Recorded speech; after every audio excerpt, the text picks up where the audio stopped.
Yeah. Apan ang naong sa akong mga anak, padayong gihapon ko bisang kapoy na may bikay nga negosyo. Nabiyaan sa akong paglayo, ang mga dam ko nga gitukod. Murag na hugno sa usa ka unos. Yeah. Wala na ko'y mauli, yan na nga tangtangang kahayag sa akong mga kamot karon. Mga samadray na habilin nga bugat kalibutan, murag ni kalit tuguba apatan para sa akong mga anak. Padayon gihapon ko bisan kapoy na ang ebike nga negosyo. Nabiyaan sa akong paglayo, ang mga damgo nga gitukod. Murag nahugno sa usa ka unos, matag gabi mangutana. Kanusa ka ako makabangon, kanusa ka mo abot ang adlaw nga kami magkauban. Tang usab bisan walay kasiguruhan sa akong giatubang nga dalan. Dili ko muhunong hangtod makaparog ko pag-usab. Kay ang gugma sa amahan dili mapildi sa kasakit ug panahon. Ugang akong mga anak, maoy rason nga nung padayon ko karon.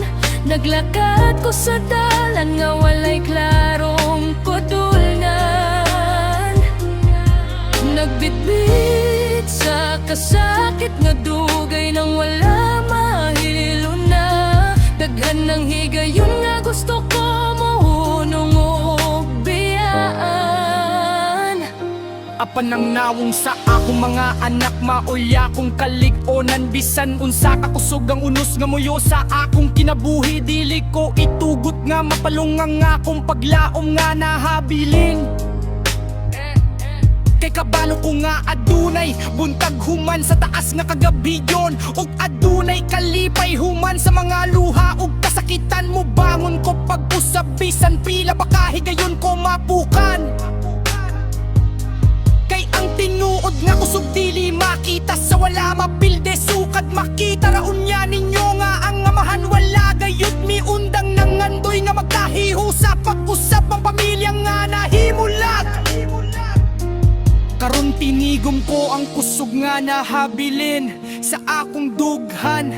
Bisan gamay na lang maugi hapon na akong ipadayon og paning kamutan. Yeah!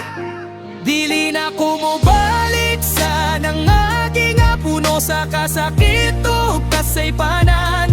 Kung dili magtanaw sa unahan nga adunay paglaom mo kahayag sa tanan. Kung moabot ang adlaw nga makuha ko na silang akong mga anak. Mauna ang bayad sa tanang luha, kalisod ug pagbaning kamot nga bukat. Dili ko perpekto, pero amahan ko nga dili mo hunong sa pagpakigbisog. Kay ang gugma nila mauwang kusog nga dili jud maputo.